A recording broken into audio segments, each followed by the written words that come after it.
আমি 10 কেজি বীজে 1 একর লাগিয়েছি। 10 কেজি বীজে হয়ে গেছে। পশ্চিম মেদিনীপুরের কেশিয়ারিতে প্রায় 100% মানুষ ধান চাষের সঙ্গে যুক্ত। এখানের মানুষেরা প্রধানত দু ধরনের ধান চাষ করে, এক বাদশাভোগ আর এক মহারাজ। কিন্তু এখন মার্কেটে একটা উচ্চ ফলনশীল খুব আধুনিক প্রজাতির ধান এসেছে। এই ধান চাষে মুনাফা অনেক বেশি হয়েছে, চাষ অনেক সহজ, কম খরচে অনেক বেশি ফলন দিচ্ছে এই ধান। পশ্চিম মেদিনীপুরের কেশিয়ারি প্রধানত ধান চাষের জন্যই বিখ্যাত। এখানে 100% চাষি ধান চাষ করে, কিন্তু এরা সাধারণত দু ধরনের ধানই চাষ করে, এক মহারাজ আর এক বাদশাভোগ। বাদশাভোগ মহারাজ ভালো ধান, কিন্তু মার্কেটে তার চাইতেও উন্নত প্রজাতির একটা ধান এসেছে। যেহেতু এটা অর্গানিক ভাবেও চাষ করা যায়, তাই চাষের খরচ অনেক কমেছে। এই ধান চাষ করে চাষিরা কি পরিমাণ লাভ করতে পারে, কতটা জমি থেকে কতটা ধান আসে, এই ধান চাষে কি কি সুবিধা হয়েছে, এই ধানের ধরন কেমন, গাছটা কেমন কোয়ালিটি, আজকে সেই সমস্ত বিষয়ের উপরে বিস্তারিত বর্ণনা থাকবে এই ভিডিও। 1 একর জমিতে আপনি ধরে রাখতে পারেন আমার 27-28 কুইন্টাল। নমস্কার, আমি সুনন্দা, ফার্ম কালচারে আপনাদের স্বাগত। যেকোনো ব্যবসা করার আগে অবশ্যই সেটা যাচাই করে নেবেন, কারণ প্রত্যেকটি ব্যবসা ঝুঁকি সাপেক্ষ। আগে কেশিয়ারির চাষিরা কিভাবে চাষ করত এবং সেই চাষ থেকে ওদের কি পরিমাণ লাভ হতো, চলুন সেটা চাষির কাছ থেকে শুনে দেখি। আমাদের এই অঞ্চলটি, কেশিয়ারি অঞ্চলের আমাদের এই যে কেন্দুকুটা গ্রাম বা দুধেগুধে যে মৌজার, এই অঞ্চলের বেশিরভাগ চাষি বাদশাভোগ ধান চাষ করেন। আচ্ছা, এক সময় এই বাদশাভোগ ধানের প্রফিট প্রচুর ছিল। এখন বাদশাভোগ ধানের উপর খরচ, লেবার থেকে সব কিছু খরচ প্রচুর পরিমাণে, এবং সেখানে মুনাফা কৃষকরা খুব কম পরিমাণে পাচ্ছে। তার কারণ হচ্ছে ধানটি লম্বা, ওয়েদারের জন্য ধান পড়ে নষ্ট হয়ে যাচ্ছে। এই নতুন ধানে কি কি সুবিধা হয়েছে, 1 একরে কতটা বীজ লাগে, এই ধানের ধরনটা কেমন, চলুন এবার চাষির কাছ থেকে সেটা শুনুন। সেখানে কি হচ্ছে, কাটার জন্য লেবার কস্টিংটা খুবই কম হয়ে যাচ্ছে, কারণ আমরা মেশিনের দ্বারা কেটে নিতে পারছি। এটা আমাদের একটা প্রফিট। বলছেন যে এটা শক্ত ধান, খাড়া ধান, যত ওয়েদার বা যা কিছু হোক ধানটা পড়ে না। আচ্ছা, ঠিক আছে। আর দ্বিতীয় হচ্ছে, অন্যান্য যে আর ভাত মুড়ি বা অন্য যে কাজের জন্য যে সাদা ধান চাষ করা হয়, তার তুলনায় ইন্দ্রাণী ফলন অনেক বেশি। আচ্ছা, এবং ওদের যে বীজ আমরা যে তলা ফেলি, ওই বীজের যে পরিমাণ অন্যান্য ধানের তুলনায় অনেক কম। এটা আপনার ধরে রাখুন একরে 10 কেজিতে 1 একর হয়ে যায়, কিন্তু অন্যান্য যে সাদা ধান আছে ওটা আপনাদের একরে 20-25 কেজি লেগে যায়। আচ্ছা, ওখানে সেভ। দ্বিতীয় বীজ কিনতে গিয়ে যথেষ্ট সাশ্রয় হচ্ছে।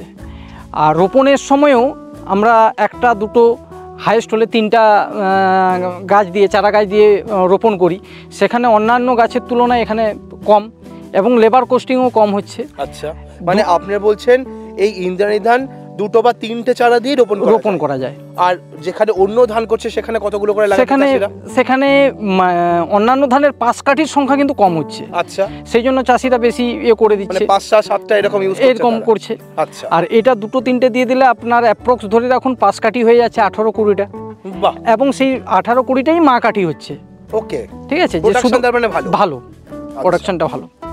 চলুন এবার শুনে দেখি 1 একরে কি পরিমাণ প্রোডাকশন আসে। আপাতত ফলন দেখে যা মনে হচ্ছে, অন্যান্য যে ধান চাষ করেছি তার থেকে 2 থেকে 3 কুইন্টাল ধান বেশি পাবো আমি। এভারেজ কত হতে পারে? এভারেজ ধরে রাখুন 27-28 কুইন্টাল, 26-27 কুইন্টাল। কারণ অন্যান্য আমি আগে যে সাদা ধান চাষ করেছি তার তুলনায় এখন পার শীষে ধানের সংখ্যা দাঁড়াচ্ছে 300 থেকে 350 ধান। আমরা তো জানি ধানে প্রচুর পোকার উপদ্রব হয়, যে কারণে প্রচুর রাসায়নিক কীটনাশক দেওয়ার দরকার হয়।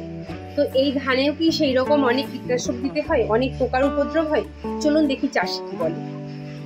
ধানের মোটামুটি সাদা ধানের যেটা বেশিরভাগ হয় সেটা হচ্ছে আপনাদের খলা পচা, ঝলসা। এই ধানটায় কিন্তু তার প্রবণতা খুবই কম। শীষ ঝলসা বা ধান কালো হয়ে যাওয়া তার প্রবণতা হয় না বললেই চলে। আচ্ছা, তো এক্ষেত্রে কি ওই সেই রকমই সার বিষ বেশি লাগবে এই ধানে? আমি কিন্তু এই 1 একর জমি 20% জৈবতে করেছি, 30% রাসায়নিক, তাতেই এই ফলন। চাষি তো বললেন এই ধানে জৈব সার ব্যবহার করা যাচ্ছে, তো জৈব আর রাসায়নিক মিলিয়ে কি পরিমাণ সার দিতে হয়, চলুন সেটা চাষির কাছ থেকে শুনুন। 1 একর জমিতে আপনি ধরে রাখতে পারেন আমার রোপণ থেকে বীজ থেকে একবারে ধান তোলা পর্যন্ত এভারেজ ওই ধরে রাখুন 10,000 টাকা মতো এরকম খরচা হয় একরে, মানে লেবার কস্টিং মিলিয়ে সব কিছু মিলিয়ে। বাহ। ওই মাটি যখন কাদা করা হয়, জমি যখন কাদা করা হয়, সেই সময় আমি একরে 2 ট্রাক্টর করে গোবর সার দিয়ে দিয়েছি। আচ্ছা। দিয়ে কাদা পচানি দিয়ে দিয়েছি। ঠিক কাদার আগে আমি 30 কেজি করে নিম খোল, এমনি সরষা খোল মিশিয়ে 30 কেজি করে বিঘেতে 60 কেজি একরে দিয়ে রোপণ করে দিয়েছি। আচ্ছা। তারপর আর কিছুই না। কটা করে লাগিয়েছিলেন যখন লাগিয়েছেন? আমি 2 থেকে 3টে, হাইস্ট 3টে আমার ছিল। আচ্ছা আচ্ছা। এই ধানে কত কিলো সার লাগলো, কত পরিমাণ বীজ লাগলো, এর মধ্যে কোনো পোকার উপদ্রব হলো কিনা, তার জন্য কি কি কীটনাশক ব্যবহার করলো চাষি, চলুন এবার সেটা দেখি। আমি 10 কেজি বীজে 1 একর লাগিয়েছি। 10 কেজি বীজে হয়ে গেছে? 10 কেজি বীজে 1 একর দিয়ে রোপণ করার পর আর কিছু করতে হয়নি, এমনিতেই গাছ আমার ধানা করে উঠতেছিল। আমি লাস্ট একবারই রাসায়নিক সার দিয়েছি, ওটা আপনার 40 দিনের মাথায়। বিঘেতে 3 কেজি 10-26 আর 5 কেজি ইউরিয়া, এটা হচ্ছে আমার বিঘেতে রাসায়নিক সার। আচ্ছা। আর আমি এমনি মাজরা পোকার জন্য, এই ধানটার মাজরার উপদ্রব খুবই কম, মাজরা পোকার জন্য আমি নিম তেল ব্যবহার করেছি, 10,000 ppm এর নিম তেল। আচ্ছা। ওটা ব্যবহার করেছি আপনার ড্রামে, 15 লিটার ড্রামে 40 ml করে। আচ্ছা। ইদানিং জমির উর্বরতা শক্তি নষ্ট হওয়াতে জমিতে প্রচুর পরিমাণ সার ব্যবহার করতে হচ্ছে ধান চাষ করতে গিয়ে। পোকার উপদ্রব প্রচুর বেড়েছে, যে কারণে প্রচুর কীটনাশক ব্যবহার করতে হচ্ছে। তারপরেও এই উন্নত প্রজাতির ধান চাষ করে চাষির খরচ অনেক কমে গেছে, সার কীটনাশক অনেক কম লেগেছে। এই ইন্দ্রাণী ধান যে চাষি চাষ করেছে, চলুন তার কাছ থেকে শুনি উনি অন্য চাষিদের উদ্দেশ্যে কি বলেন।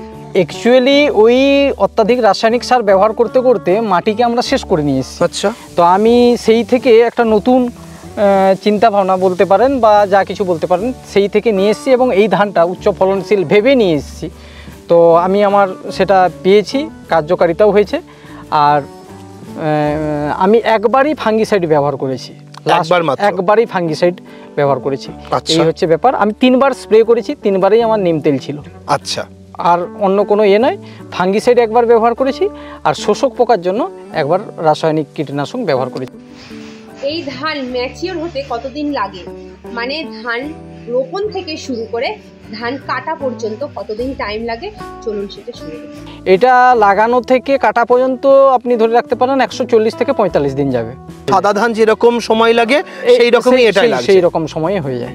যে চাষি ইন্দ্রাণী ধান চাষ করেছেন তার কাছে তো এটা খুব ভালো বলে মনে হয়েছে, এরকমই মেসেজ উনি দিলেন। পাশের জমির চাষি কি ধরনের ধান চাষ করেছেন, পাশের ইন্দ্রাণী ধানটা ভালো না ওনার জমির ধানটা ভালো, উনি কি বলেন দেখি। বেশিরভাগ ওই বাসাভোগী চাষ করা হয় আর কি, আর ওই খাওয়ার জন্য ওই মোটা ধান চাষ করা হয়, ওটাই আর কি। ওই স্বর্ণ টন্ন এগুলো চাষ করেছি, ওটা ফলন হয়েছে মোটামুটি ভালো, খারাপ না। তো তার থেকে দেখছি এটা চাষটা ভালো, একটু বেশি গাছও হাইটে কম, ফলনও বেশি দেখছি গাছটায়। তো সামনের বছর থেকে ভাবছি এটাই চাষ করবো। খাড়া খাড়া দাঁড়িয়ে আছে দেখছি, আর আমাদের তো পড়ে গেছে সব ধান। আচ্ছা, ধান পড়ে গেলে কি কাটতে সমস্যা হয়? সমস্যা তো হয়, এমনি লেবার কস্টিং একটু বেশি যায় আর কি, লেবার কস্টিং বেশি চলে যায়। তারপরে ওই শোষক লাগার ভয় থাকে আর কি, ওটা নষ্ট পড়ে গেলে ওটা মানে কি ওই পোকা লেগে একদম পুরো চুষে দেয় আর কি, গাছটা একদম শুকনো করে দেয়। তার মানে তখন আপনার মাল খারাপ হয়ে যায়, অনেকটা গাছ খারাপ হয়ে যায়, ধানের ডিসকালার হয়ে যায়, আর ফলন হালকা খুবই। ইন্দ্রাণী ধানের ফলন ভালো হওয়াতে আশপাশের চাষিরা সবাই এখন ইন্দ্রাণী ধান চাষ করতে চাইছে। তো এই ধানের বীজ মার্কেটে অ্যাভেলেবেল আছে কিনা, কিভাবে পেতে পারে, চলুন চাষির কাছ থেকে সেটা আমরা শুনি। আমাদের কেশিয়ারি মার্কেটের যতগুলো বীজ দোকান আছে, বীজ দোকানে গিয়ে বলতে হবে নজিভেডুর ইন্দ্রাণী বীজটা নেব। আচ্ছা, প্রত্যেকটা দোকানে পাওয়া যাবে। আচ্ছা, তার মানে আপনি ইনসিস্ট করছেন এই চাষ করার জন্য? হ্যাঁ, অবশ্যই। আমি প্রত্যেকটা চাষিকে বলবো এই ধান যদি করেন মোটামুটি লাভবান, ভালোই লাভ পাওয়া যাবে। ইন্দ্রাণী ধান 2 বছর ধরে চাষ হচ্ছে। এই ধানের মার্কেটে ভালো একটা চাহিদা তৈরি হয়েছে। এই ধান চাষে কি কি বেনিফিট হতে পারে, এই ধান কিভাবে চাষ করতে হবে, সেই সম্পর্কে আজকে একটা প্রতিবেদন তৈরি করা হলো। আপনাদের যদি এই ভিডিও সম্পর্কে আরো কোনো তথ্য জানার দরকার থাকে সেটা কমেন্টে এসে লিখতে পারেন, বা যদি মনে হয় যে আমরা আরো কিছু প্রশ্ন মিস করে গেছি সেগুলোও কমেন্টে লিখতে পারেন। আজকের ভিডিওটা এখানেই শেষ করছি।